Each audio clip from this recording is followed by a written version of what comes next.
नमस्कार मित्रांनो, तुम्ही बघत असाल माझ्या हातात गुलाबाचा गुच्छ आहे. हा मला कोणी दिला नाही, पण हे मी आता एका शेतामध्ये आलो आहे गावाजवळ. आणि जे म्हणतात की शेतीमध्ये राम नाही, त्यांच्यासाठी हा व्हिडिओ आहे की पारंपरिक शेतीला जी जोड दिली आधुनिकतेची, तर शेतीमध्येही राम असतो. तर आपण ही शेती कशी फुलवली आणि शेती कशी परवडेबल आहे, आपण आता इथल्या शेतकरी काकाकडून आपण जाणून घेऊया. तर चला. तर नमस्कार काका, तुमचं नाव सांगा. नमस्कार. संदीप दगडू वायसे, रानमळा.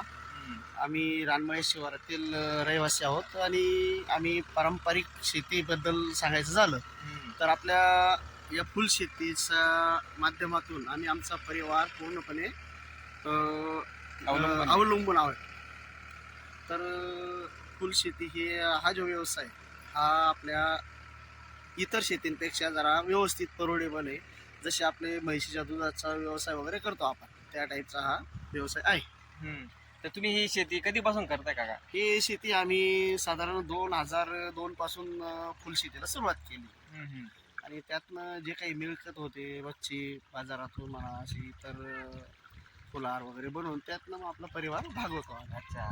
आणि याला मेहनत कशी करावी लागते, म्हणजे निंदणी वगैरे, फवारणी काहीतरी? याचं काही नवीन काही त्यात विशेष नाही, पण जेवढे आपण कष्ट करू, जेवढे आपण त्याच्यावर लक्ष केंद्रित करू, जसं रोग नियंत्रण झालं, आता शेतीची मशागत झाली, पुन्हा तुमचं खत वगैरे लावणं, जे वेळोवेळी पाण्याचं नियोजन, या जनरल गोष्टी आपल्याला साध्य करता येतात त्या. तर याचं रोप वगैरे कसं आणायचं, आणि नवीन या क्षेत्रात जे उतरू पाहत आहेत नवीन तरुण शेतकरी, तर त्यांच्यासाठी काहीतरी माहिती, म्हणजे शेती म्हणजे सुरुवात कशी करायची आणि याच्यावर नियंत्रण कसं आहे, काय आहे? याची सुरुवात म्हणल्यानंतर आपण थोड्या क्षेत्रातून करायची असते. म्हणजे थोडं जसं एक आपल्याकडे जर 4-5 एकर जमीन असेल, त्यातनं आपण 1 एकरभर, अर्धा एकर, पाऊण एकर ही जमिनीचा तुकडा फुलशेतीसाठी स्पेशल काढून आणि त्याच्यावर थोडं नियोजन करून आणि रोपे हे कुठल्याही नर्सरीतून वगैरे अवेलेबल होतात आजूबाजूच्या नर्सऱ्यांमध्ये. आणि त्याच्यावर फवारणी वगैरे कुठले ते औषध? फवारणी आता रोगाच्या याच्यानुसार आहे. आपल्या पिकावर कुठल्या प्रकारचा रोग पडतो त्याच्या हिशोबानुसार आपल्याला दुकानावर जाऊन आपण दुकानदाराच्या सल्ल्यानुसार औषधी आपण घेऊ शकतो. अच्छा. आणि साधारणतः म्हणजे आज रोप लावलं तर किती दिवसानंतर गुलाबाचं फुल येतं आणि मार्केटमध्ये कधीपर्यंत जाईल? तर लागवडीच्या कालावधीपासून तर मिनिमम त्याला आपल्याला बाजारात फुल न्यायला 6 महिने ते 8 महिन्यापर्यंतचा कालावधी व्यवस्थित पाहिजे. त्याच्यानंतर मग गुलाबाची बाजार आपण करू शकतो. आणि आता तुमच्या शेतामध्ये कुठले कुठले फुलं आहेत? आता आपल्या शेतामध्ये पिवळा फुल म्हणजे ग्लँडर आहे. ग्लँडर आहे. ग्लँडर आहे. पुन्हा निशिगंध आहे त्याच्या बाजूला लिली आहे. इथं सफेद फुलं होते बिजलीचे, इथं झेंडूची होती. आता हा गुलाब आहे, पलीकडे मोगरा आहे. आता नवीन या जे ट्रॅक्टर चाललाय इथं नवीन फुलं लागवड करायची. अच्छा.